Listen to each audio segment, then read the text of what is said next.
हे भगवान, आज तो कितना भयानक तूफान आया है। यदि इसी प्रकार बारिश होती रही तो मेरी तो सारी फसल नष्ट हो जाएगी।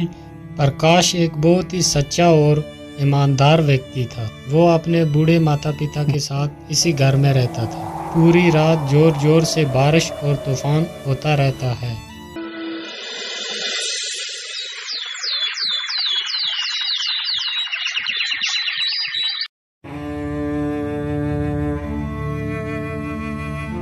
पिताजी, मैं खेतों की तरफ जा रहा हूँ। अभी जल्दी ही लौटकर वापस आ जाऊंगा। इतना बोलकर प्रकाश वहां से खेतों की ओर निकल जाता है।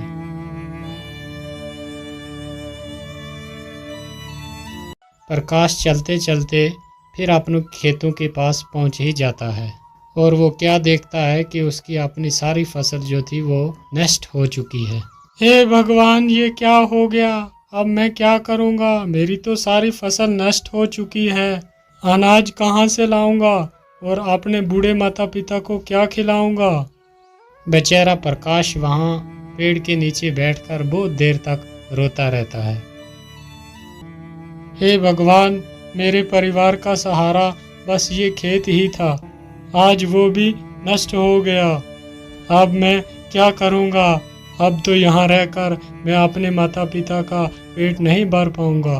मैं ऐसा करता हूँ, अपने बूढ़े माता पिता को साथ लेकर कहीं दूसरे गांव में चला जाता हूँ। इतना कहकर प्रकाश वहां से अपने घर की तरफ चल देता है।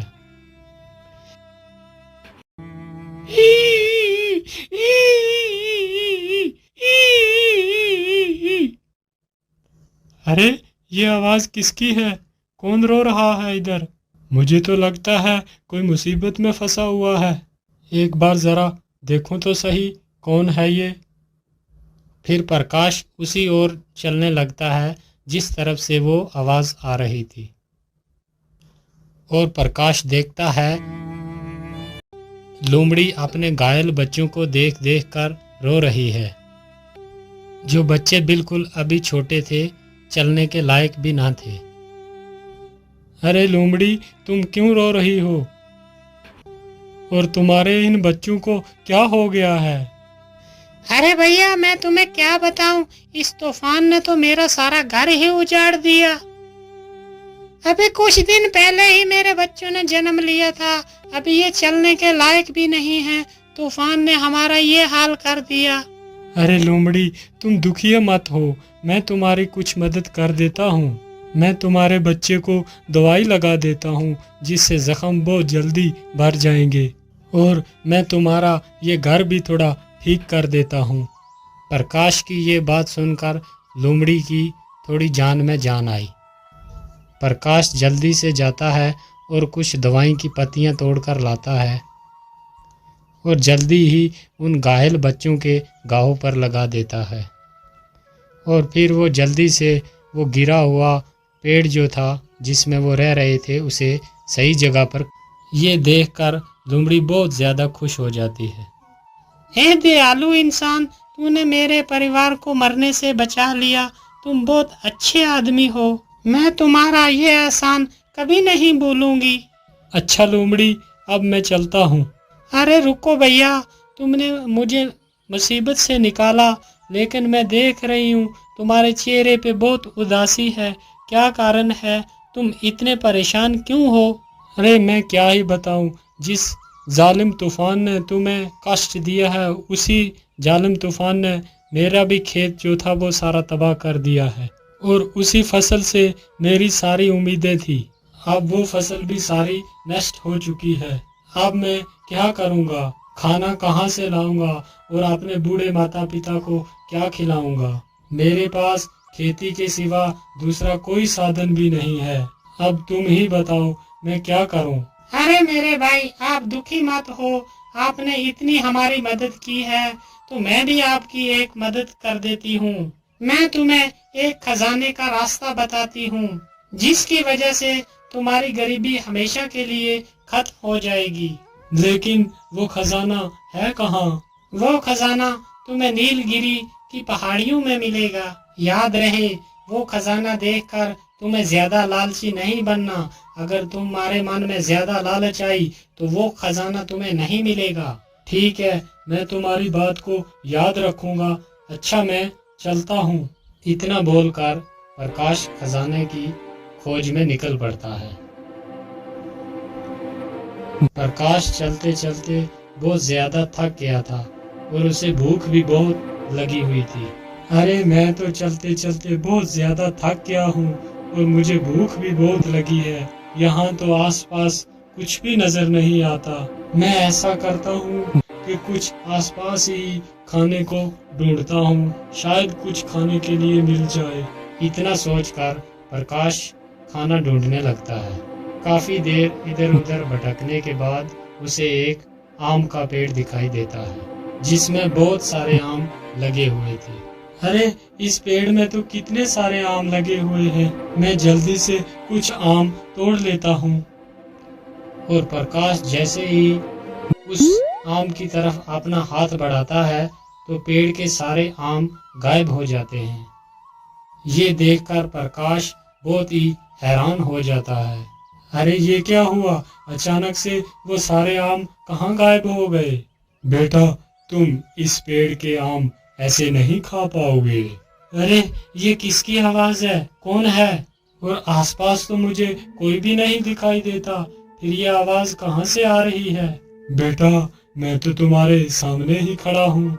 मैं एक पेड़ हूँ, लेकिन क्यों पेड़? मैं तुम्हारे फल क्यों नहीं खा सकता? बेटा, इंसानों ने हमें बहुत सारे कष्ट दिए हैं। हमने इंसानों के लिए क्या कुछ नहीं किया। उन्हें अपने स्वादिष्ट फल खिलाए और हम खुद धूप और बारिश में तकलीफ उठाते रहे। लेकिन तुम इंसानों को अपनी छाया में बिठाया, लेकिन बदले में तुम इंसानों ने हमारे लिए क्या किया? तुमने बारी बारी सारे पेड़ काट दिए हैं, जिसकी वजह से आज इतनी कड़कती धूप पड़ रही है। इसका कारण सिर्फ तुम ही हो और इस गर्मी की वजह से हमें भी पर्याप्त पानी नहीं मिल रहा। इसकी वजह से हमारी तने भी सूख रहे हैं आहिस्ता आहिस्ता। अगर ऐसा ही चलता रहा तो जल्दी ही पृथ्वी का विनाश हो जाएगा। यदि इस विनाश को रोकना है, यदि कोई व्यक्ति एक पेड़ किसी मजबूरी के कारण काटता है, तो उसके बदले कम से कम उसे 3 पेड़ लगाने होंगे, तभी हम इस पृथ्वी को सुरक्षित रख सकते हैं। लेकिन पेड़, मैं इसके लिए क्या कर सकता हूँ? बेटा, मैं तो किसी के पास जाकर ये बात नहीं बता सकता, लेकिन ईश्वर ने तो तुम्हें पैर दिए हैं। तुम हर एक व्यक्ति तक ये संदेश पहुंचाओ। ऐसा करने के लिए क्या तुम तैयार हो? तभी मैं तुम्हें फल खिला सकता हूँ। हाँ हाँ पेड़, ठीक है, मैं आपके इस संदेश को हर आदमी के पास पहुंचाऊंगा। प्रकाश की ये बात सुनकर पेड़ बहुत खुश हो जाता है और जल्दी से अपने कुछ फल नीचे गिरा देता है और प्रकाश उन फलों को उठाकर तुरंत खाने लगता है। फलों को खाकर प्रकाश आगे जाने लगता है।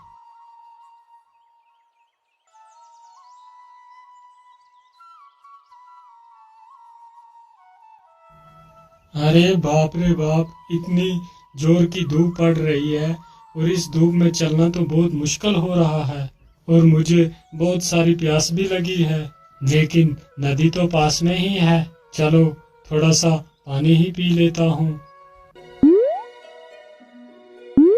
पानी पीकर जैसे तो सारी थकान दूर हो जाती है।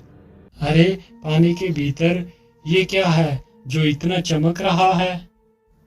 और प्रकाश अपना हाथ उस पानी में डालता है और जल्दी ही उस चमकते सिक्के को बाहर निकाल। अरे, ये तो सोना है, लेकिन इस नदी के भीतर ये सोना आया कहाँ से? वो नदी उसी नीलगिरी पहाड़ी से होकर गुजरती थी, जिसकी वजह से कभी कभी सोना उस नदी में बहकर आ जाता था। इसका मतलब ये नदी नीलगिरी पहाड़ी से होकर आती है। चलो जल्दी से मैं गुफा के पास जाता हूँ।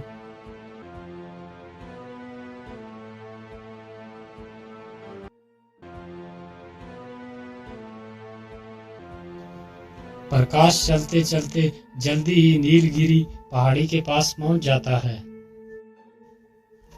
मैं इस गुफा के बीच तो आ गया, लेकिन खजाने का कुछ पता ही नहीं है कहाँ पर होगा।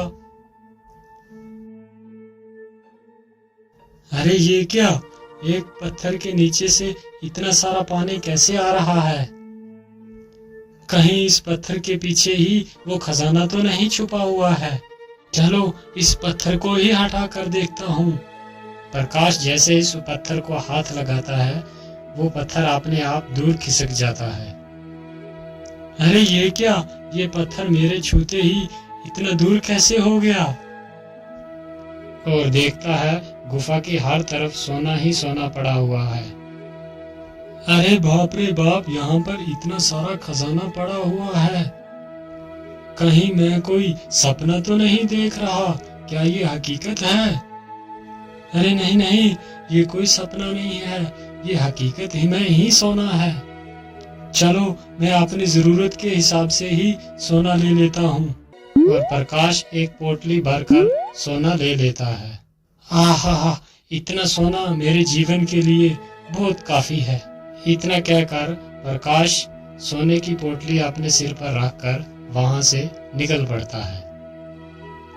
रुक जाओ, कौन हो तुम और इस पोटली में क्या लेकर जा रहे हो?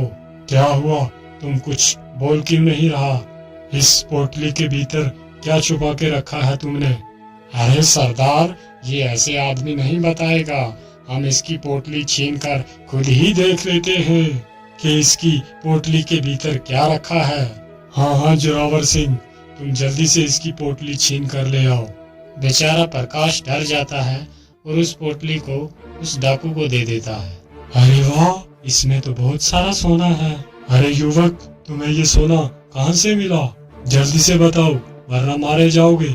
भाई, ये सोना तो मुझे इसी गुफा से ही मिला है। वहाँ पर तो ढेर सारा सोना पड़ा है। मैंने अपनी जरूरत के हिसाब से थोड़ा ही सोना लिया है। क्या कहा? इतना सारा सोना? और जिस सोने को हम वर्षों से ढूंढ रहे हैं, और वो सोना तुम्हें मिल गया? हाँ भाई, वो सोना मुझे ही मिला है। और चल जल्दी जल्दी, और वो बता मुझे सोना कहाँ पर है, नहीं तो तुम्हें मारकर इसी गुफा में दफना देंगे। ठीक है भाई, अब मुझे कुछ मत करना, मैं आपको उसी गुफा के अंदर ले चलता हूँ। और जल्दी से जाकर उस बड़े पत्थर के पास रुक जाता है। क्या हुआ, तुम यहाँ पर क्यों रुक गए? यहाँ पर तो कोई सोना नजर नहीं आ रहा। अरे भाई, इस पत्थर के पीछे ही तो वो खजाना छुपा हुआ है। क्या इस पत्थर के पीछे वो खजाना है? लेकिन तू इस पत्थर के पीछे गया कैसे, और तुमने अकेले ने ये रास्ते से हटाया कैसे? अरे दुष्ट, तू मुझे मूर्ख बना रहा है कि तूने अकेले ही नहीं ये इतना बड़ा पत्थर हटा लिया, जबकि हम सारे लोग मिलकर इस पत्थर को दिन भर नहीं हिला सके, और तूने इस पत्थर को अकेले ही हटा दिया। नहीं भाई, मैं झूठ नहीं बोल रहा, मैंने सचमुच अकेले ही इस पत्थर को हटाया था और इसके अंदर मैं गया था। यदि ऐसी ही बात है तो तू मेरे सामने ही इस पत्थर को हटा, जरा मैं भी तो देखूं कि तूने अकेले ही इतने बड़े पत्थर को कैसे हटा दिया। ठीक है भाई, मैं अभी इस पत्थर को हटाता हूँ। इतना कहकर प्रकाश जैसे ही उस पत्थर को छूता है, वो पत्थर अपने आप दूर खिसक जाता है। पत्थर दूर खिसकते ही गुफा का सारा खजाना साफ साफ दिखाई देता है। खजाना देखकर तीनों डाकू तो पागल ही हो जाते हैं। अरे वाह वाह वाह, इतना सारा खजाना है। आखिरकार ये सोना हमारे हाथ लग ही गया। अब तो हम ही इस सारे खजाने को उठाकर ले जाएंगे। डाकू के इतने बोलते ही गुफा का दरवाजा अपने आप बंद हो जाता है। तीनों दुष्ट डाकू उसी गुफा के अंदर फंस जाते हैं और प्रकाश अपनी उस सोने की पोटली को उठाता है और वहां से भाग जाता है। और वो डाकू तीन के तीन अंदर ही उस गुफा के दम घुट के मर गए।